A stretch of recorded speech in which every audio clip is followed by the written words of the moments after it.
Friends, पौधों की अच्छी ग्रोथ और उनमें अच्छे फल फूल पाने के लिए उन्हें फर्टिलाइज़र देने की ज़रूरत होती है और इसके लिए हम बाज़ार से कई तरह के फर्टिलाइज़र लाकर अपने प्लांट पर यूज़ करते हैं।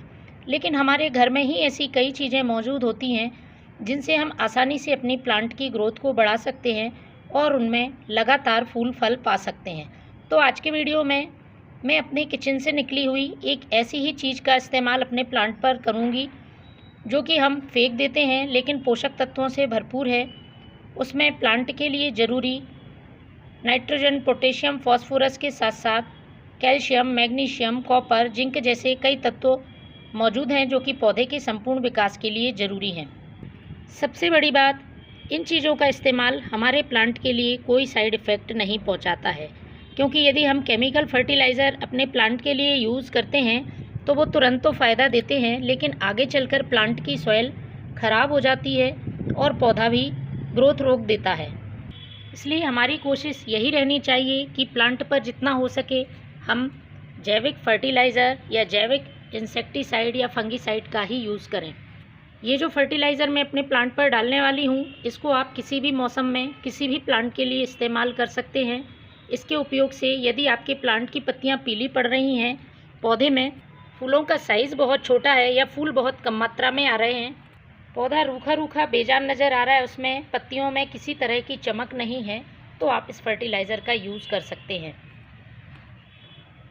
लेकिन फर्टिलाइज़र का यूज़ करने से पहले आप 2 से 3 बातें अपने पौधे के लिए ज़रूर ध्यान रखें, जिससे इसका फ़ायदा पौधे को जल्दी मिल सके और ज़्यादा मात्रा में मिल सके। तो सबसे पहला काम करना है, इस तरह से यदि आपके प्लांट में सूखे हुए फूल लगे हैं तो उनको आपको हटाना है। सूखे हुए फूल, सूखी हुई टहनी, पत्तियां हटाने से पौधे में ग्रोथ लगातार होती रहती है और पौधा फूल देता रहता है। दूसरा काम आपको करना है, अपने पौधे की मिट्टी को 15 दिन में एक बार या महीने में एक बार गुड़ाई ज़रूर करना है। इससे मिट्टी हल्की रहती है और पौधे की जो जड़ें हैं उनको पर्याप्त मात्रा में ऑक्सीजन मिलती है। जड़ें आसानी से हम जो भी फर्टिलाइज़र डालते हैं उसको अवशोषित कर लेती हैं और पौधे को इसका पूरा फ़ायदा मिल पाता है। तीसरा काम आपको करना है, अपने प्लांट की पत्तियों पर 15 दिन में एक बार नीम ऑयल का स्प्रे करें। इससे पौधे में इंसेक्ट और फंगस नहीं लग पाएंगे और पौधा स्वस्थ रहेगा।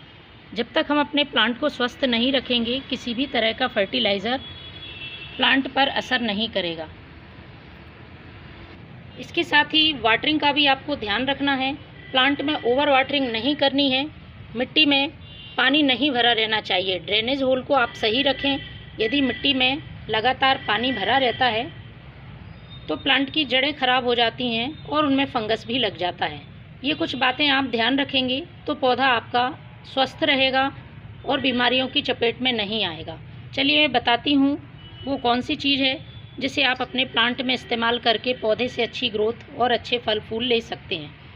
तो फ्रेंड्स, जब भी किचन में हम चावल बनाते हैं तो चावल को वॉश करते हैं। चावल धोने के बाद जो पानी निकलता है वो पोषक तत्वों से भरपूर होता है और पौधे के लिए एक फर्टिलाइज़र का काम करता है। तो हमें इस पानी को नहीं फेंकना है। जब भी आप चावल बनाते हैं, इस पानी का यूज़ अपने प्लांट पर ज़रूर करें। तो इसको आपको क्या करना है, पानी को निकाल लेना है। इस बात का ध्यान रखें, जो कच्चे चावल धोते हैं वही पानी यूज़ करना है। चावलों को पकाकर हमें इस पानी का यूज़ नहीं करना है। तो जितना चावल का पानी है उतना ही आप सादा पानी डालें और फिर अपने प्लांट पर इस्तेमाल करें। तो मैंने आधा गिलास ये चावल का पानी लिया है, आधा गिलास में सादा पानी मिलाती हूँ। इस तरह से एक जैविक फर्टिलाइज़र प्लांट के लिए तैयार है। इसे आप अपने प्लांट की सॉइल में इस तरह से डालें, ड्रेनेज होल से बाहर ना निकले उतना ही डालें जितना कि जड़ें अवशोषित कर लें।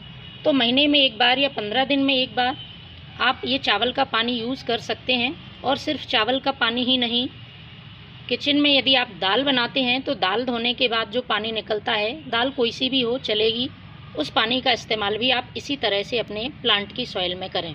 इससे पौधे में ज़रूरी पोषक तत्वों की पूर्ति होगी और पौधा बिना कोई साइड इफ़ेक्ट के ग्रोथ करता रहेगा। Thank you.